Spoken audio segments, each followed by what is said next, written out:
Today we have Tatum, a 10-week-old male terrier mix puppy who got a rough start in life. Tatum and his 7 siblings were found under a house. His mom was feral, and someone had called in and told PAWS that the puppies and the mom were under there, and it was right before that really bad freeze was supposed to hit. And that person was concerned about their health making it through the freeze. So PAWS went, got under the house. One of our employees crawled under the house and dug them all out. And of course, the mom is still feral, bless her heart. We haven't been able to catch her. But Tatum is a wonderful, wonderful little young man. He loves to play, and he wants to eat my microphone today, and that's not necessarily a good thing, but that's typical puppy behavior. Puppies, you know, just like human babies, need to be vaccinated, and they start at 4 weeks with a series of 4 different series of shots. And kittens also require that. That's to keep them healthy and from getting horrible things like parvo. There's some nasty things out there, and just like human babies need vaccinations, puppies and kittens do too. Well, and I think we all know how dangerous parvo can really be, especially to young dogs. I think that's something that a lot of people here in our state are familiar with. Yes, ma'am. So I'm glad you said that. I'm glad you put that out there. Yes. Some things that I wanted to talk to you about. Spring has officially sprung. Yes. And so along with spring, I know a lot of our viewers are probably dealing with it, seasonal allergies, but pets can also be affected by seasonal allergies. Yes, can we they talk can. About that a little bit? Yes, they can. And there is medication that can be given to them. You know, they experience runny eyes and sneezing and snotty noses just like we do with upper respiratory issues. And they can be treated for these. Have y'all seen many pets here at PAWS? Are they starting to kind of show some signs of allergies? Well, not to my knowledge, no, not yet. But I have had animals that were affected by them greatly. And so, yes, I know they take medication daily to fight that, just like human beings do. Yes, ma'am. Well, and I want to talk about some PAWS events. We had an event just this past Saturday, the Fur Ball. Talk to me about what the Fur Ball is. The Fur Ball is one of our 2 major fundraising events during the year. And this year it was at Fort Concho Stables, and it was a sold-out event. And it was wonderful. We had dueling pianos there, and it was a lot of fun. We had a silent auction. We had a gun board, a jewelry board. That means that you buy chances. We had 100 squares on each board, and you buy a square to try to win that item.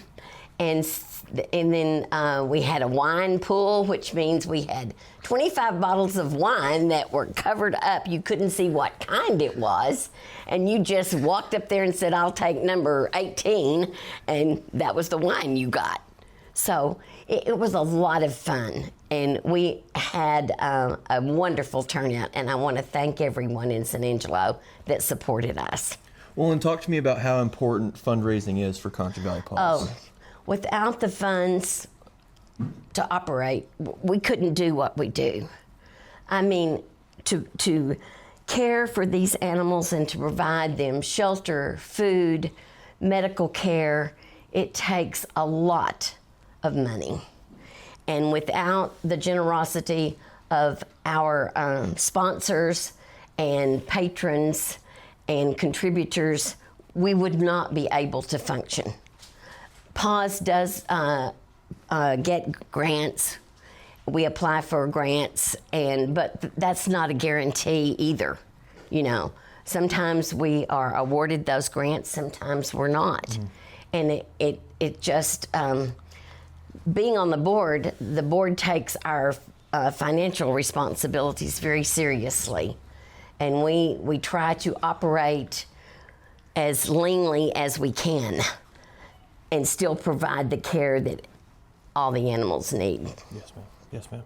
Well, speaking of animals, I want to bring it back to Tatum here. Tatum is available for adoption, yes? Yes. And like I say, you can't eat my zipper. No, you can't eat my zipper. And adopting a puppy, it requires a great deal of work. Yes, ma'am. You know, it's just like having a human baby. They've got lots of energy, and they have to be fed more often. Lots of attention, lots of playtime. Yes, because they like to play. Yes. And without any little siblings to play with, that human being is going to have to play with them. Sure. So, yes, ma'am. Yes, ma'am. And have all of Tatum's siblings been adopted yet? I don't think that they have. Okay. But yes. Okay. Well, and I know there was something you wanted to clarify from the last time we talked. Okay. Speaking of adoption, speaking of fostering. Right. Okay. When you adopt from Concho Valley PAWS, we require that you sign a contract. And that contract states that you will provide a home, food, any medical care that animal requires for the duration of its life. I mean, it's a commitment. It's just not, you just don't adopt on a whim. You are making a commitment to that animal for the rest of its life. Large dogs, that can be maybe 8 to 10 years. Smaller dogs, 12 to 15. So you're saying, I promise that I'm going to take care of this animal for as long as it lives. Now, if that adoption for some reason can't be fulfilled for that duration, PAWS will enroll that animal in our Second Chance program. We will showcase the animal until we can find a home for it, until it can be rehomed. But the adopter is required to keep the animal until that time. Gotcha. Okay. Yes, ma'am. Yes, ma'am. Well, I'm glad you were able to get that out there. I think that's Okay. important. That people and know it's about just that. because if you decide that it's not working out and you want to bring it back, we may not have the physical space to take that animal that day, you know. And most of the time, we are filled to capacity because once an animal is adopted, we bring another one in. We don't have empty kennels